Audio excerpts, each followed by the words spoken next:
When are car prices going down, and when will be the best time to buy a used or new car?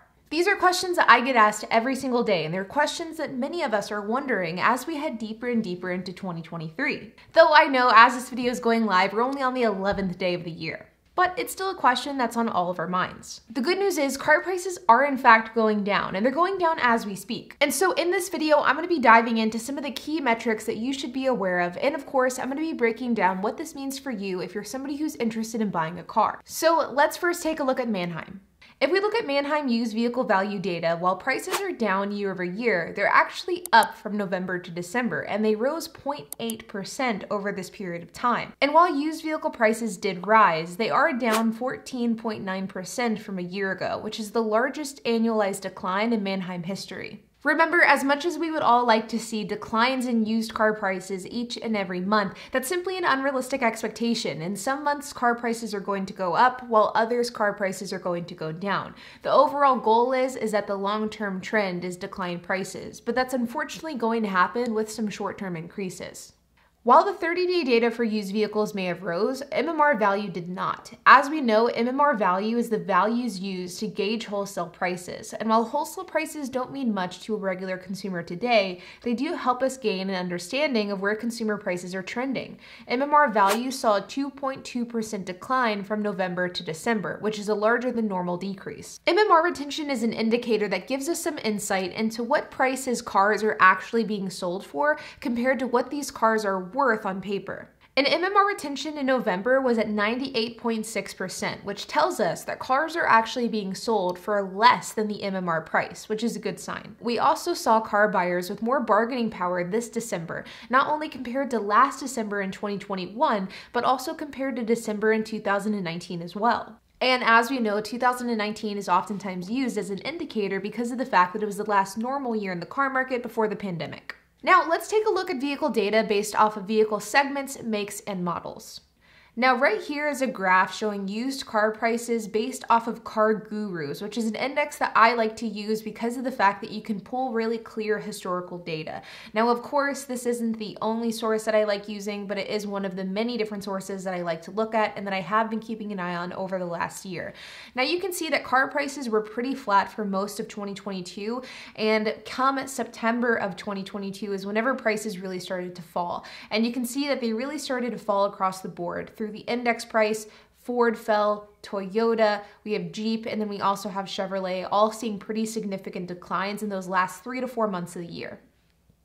If we scroll down to body styles, you can see that the same rings true here. You can see that every single different type of body style is seeing pretty significant declines, not only in the last 30 days, but also in the last 90 days. And many of the vehicles are also down year to date as well, with the exception of a convertible, coupe, and hatchback, as well as van, which isn't surprising, especially considering we've been seeing vans having significantly higher increases than 3.83%. So we have seen a pretty significant decline in vans over the last 30 and 90 days. The cars with the biggest year-to-date decreases is SUVs, as well as minivans and crossovers. If we scroll down to makes, you can see that the vast majority of these vehicles are seeing 30 and 90-day declines, with the exception of a couple of different makes, as well as high-end luxury and exotic vehicles like Aston Martin, Ferrari. We can also see McLaren has seen some increases as well. You can see that Mercury, Pontiac, and Hummer are the 3 normal vehicle exceptions. But this is such a significant turn than what we were seeing this time last year. I vividly remember a year ago whenever I was making these same style videos, and we would see green across the entire board with a few sprinkles of red here and there, and now it is the complete opposite, and the vast majority of vehicles are declining in value with a few exceptions. You can see Tesla has seen some pretty significant drops, 5.53% in the last 30 days, 15.4% in the last 90 days, and 13.25% year to date. Now, since this is the first market report that I've done so far this year, I also want to take a moment to discuss 2022 data as a whole and look at what some of the trends were throughout the year. Now, keep in mind that we don't have all of 2022 data quite yet because December isn't really released across any data sources. And as the month progresses, we will learn more as vehicle manufacturers release earning reports, but it can still give us a good idea of where things are trending and when things really took a turn.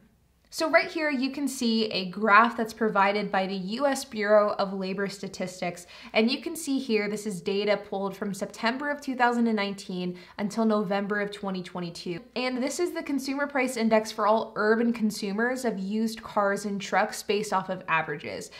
And you can see here that things are relatively normal in 2019. I wanted to include this here because it gives us an idea of where things were at before the pandemic. And you can of course see after the pandemic, prices just started to skyrocket.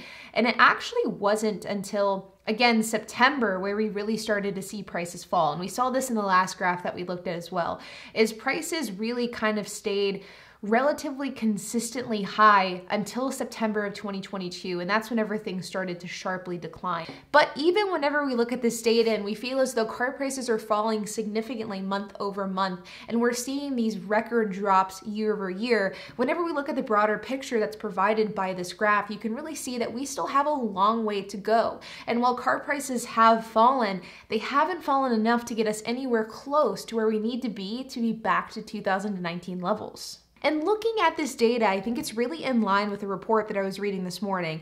And I will include this report down in the description below. And basically what the report said was that used vehicle prices are actually not going to return to pre-pandemic levels until at least 2025. And this report cited things like the chip shortage, low supply compared to pre-pandemic inventory, low vehicle inventory on dealership lots, as well as more people holding on to their leases as to why prices will not go down. And I personally found this report to be really interesting, and there are a few points within this report that I want to discuss in this video.